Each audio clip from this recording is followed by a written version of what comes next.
Man, this burrito's really good. I wonder what's the chemistry behind cooking a Chipotle burrito. Hey, you. Who, me? Yeah, you. God? Tired of not knowing the chemistry of cooking? Yeah. Want to know about the chemistry of cooking? Mm-hmm. Well then, the chemistry of cooking is a DVD for you. This DVD comes with 2 of your very own personal chefs. Hello, my name is Chef Boyardee Gordon Ramsay Teriyaki Souffle Ratatouille Cheese Spaghetti. Hello, my name is Bob, and we're gonna teach you the chemistry of cooking. Okay, my fellow classmates, let's first discuss what cooking actually is. Cooking is the practice or skill of preparing food by combining, mixing, or heating ingredients. You've probably seen many cook shows in which chefs do some insane stirs or some crazy flips, but here in this video, I'm going to teach you guys what actually is going on and the chemistry behind it and why we cook. Firstly, cooking is a chemical reaction. Chemical reactions occur when chemical bonds between atoms are formed or broken. The substances that go into a chemical reaction are called the reactants, and substances produced at the end of the reaction are known as the products. An example would be fish becoming fried fish through cooking, which has a crispier skin, and this brings us to the topic of chemical and physical change. Cooking brings about chemical changes in food. The texture and taste of food changes when it is cooked, and cooking also helps kill harmful microbes. Those harmful microbes can cause diseases, and while we cook, it also allows our food to be softer and easier to digest. Cooking is a chemical change because when heating foods at high temperatures changes the chemical composition of the food through energy, in which this case heat, creating new substances. For example, cooking an egg would be an example of a chemical change because when turning a raw egg into a scrambled egg, you can't change a scrambled egg back into a raw egg. It's irreversible. The chemical composition of the egg changes entirely. Additionally, in every cooking method, it involves the rise in high temperatures, such as when you fry, grill, or steam. At higher cooking temperatures, more complex chemical reactions occur between the food molecules, which promotes the development of flavor. A higher cooking temperature also enables a crispier texture. A physical change, however, is a process by which a substance undergoes a change that does not alter its identity. An example of that would be cutting a banana. Okay guys, let's first play a little game. Is this a physical or a chemical change? Ooh, I bet this is a physical change! You should have said it's a physical change, because cutting carrot really doesn't change its chemical composition or its identity. Alright, let's try this one. Is this a physical or chemical change? Oh, this is obviously a chemical change. Did you guys say chemical change? Well, you guys are wrong. It's actually a physical change. Nah, I'm just kidding. It's a chemical change because the sugars from the bread, when toasted, breaks down to carbon due to the high energy of heat. Alright, let's try this one. Is this a chemical change or a physical change? Oh, this is obviously a physical change because it's a new thing. Okay, did you guys say chemical change? Well, yeah, this one's easy. It's just turkey being cooked. It changes from raw to cooked. The skin gets crispier, the meat gets even more tastier, and thus the chemical composition of it changes. Alright guys, I hope you all understand about chemical and physical changes. But now, let's get down into the chemistry of it. And let's find out some chemical reactions that are involved in cooking.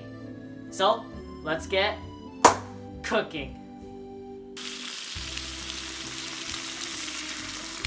Okay guys, Bob here. I'm gonna teach you guys about the chemical reactions that are involved in cooking. What? No! Alright, hey guys, I'm back. So, you guys are probably all wondering, what are some chemical reactions that are involved in cooking?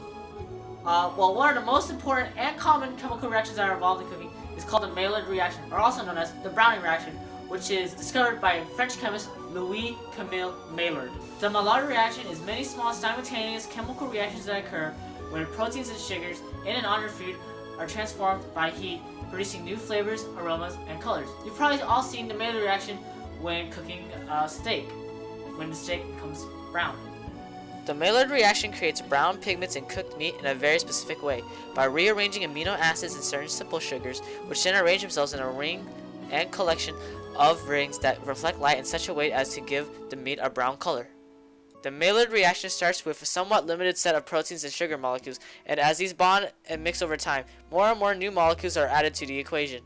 Some compounds that the Maillard reaction creates is pyrazines, which gives meats a roasted and toasted flavor, pyrrols, which gives a nutty-like flavor, and alkylpyridines, which give a slightly bitter and burnt flavor. Maillard reactions works best at specific temperatures ranging from 110 degrees Celsius to 180 degrees Celsius.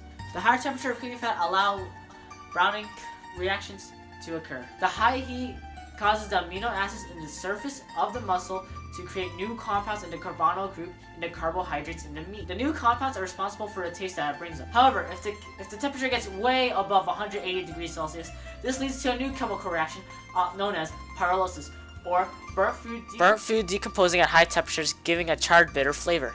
In addition, the Maillard reaction could be controlled through acidic properties.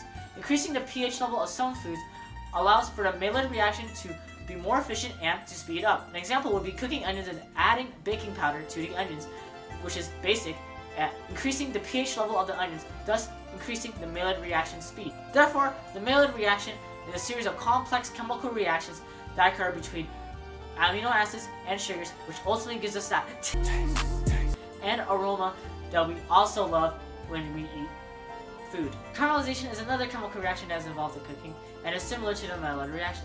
Caramelization is the oxidation of sugar, a process used extensively in cooking for the resulting nutty flavor and brown color. However, caramelization occurs in interaction between sugars and sugars rather than amino acids and sugars, unlike the Maillard reaction. Sugars such as sucrose and Glucose, caramelize around 160 degrees Celsius, whereas fructose, caramelizes around 110 degrees Celsius. However, fructose and glucose are reducing sugars, meaning that they give off an electron to other molecules.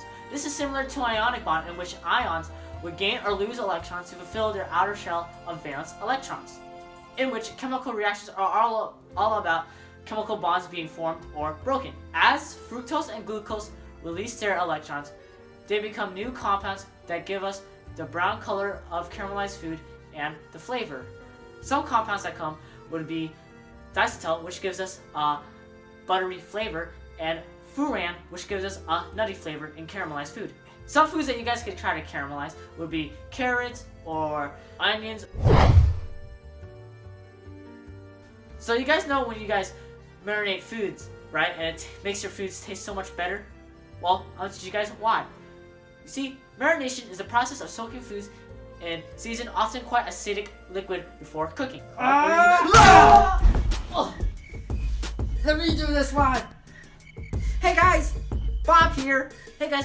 So Chef Boyardee just got knocked out somehow. I don't even know how, but I guess I'm teaching you guys the science behind marination and the chemistry of cooking. Damn. Marinades are usually made up of three components: acid, oils, and herbs. The acids help to partially denature the meat's proteins, opening up tunnels in the meat structure where flavor can seep in. It mostly happens on the surface of the meat, and with the acids changing the pH scale of the meat. Protein denaturing is the alteration of a protein shape through some form of external stress, for example by applying heat, acid, or alkali, in such a way that it will no longer be able to carry out its cellular function. Denaturation changes the structure of proteins, which is originally folded, and when changing the amino acid structure may lead to a different protein with carrying out a different function. When heat is applied to the proteins, it increases the kinetic energy of the bonds, causing the proteins to vibrate intensely. With enough heat around 40 degrees Celsius, the kinetic energy would break the bonds in between the proteins, causing the proteins to denature and change structure. Okay guys, so in conclusion, this has been the chemistry of cooking. Hope you guys all enjoyed this video. Hope you guys understand about some of the chemical reactions that I went over in cooking that deliver the sweet taste that you guys all love in our food. So yeah, hope you guys enjoyed. But actually, I'm not done yet. I have a music video. So let's begin. Pew!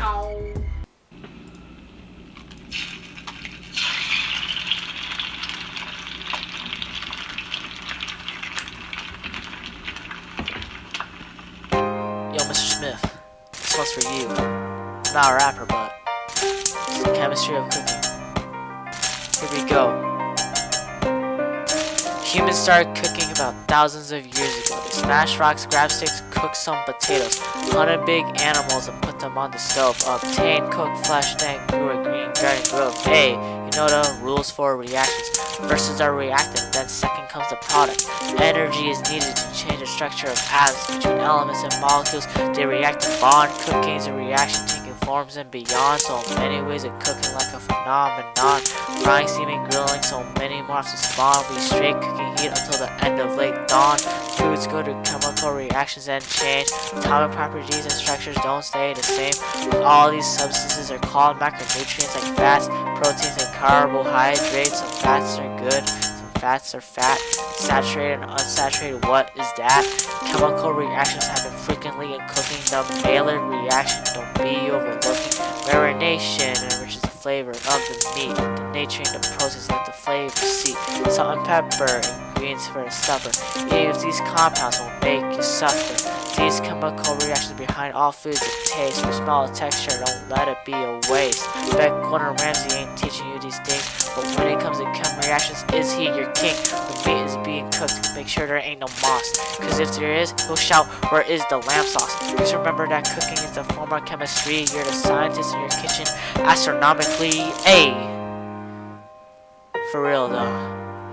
I hope you all will learn something from this video. Cooking is amazing, chemistry is astonishing, so cheerio.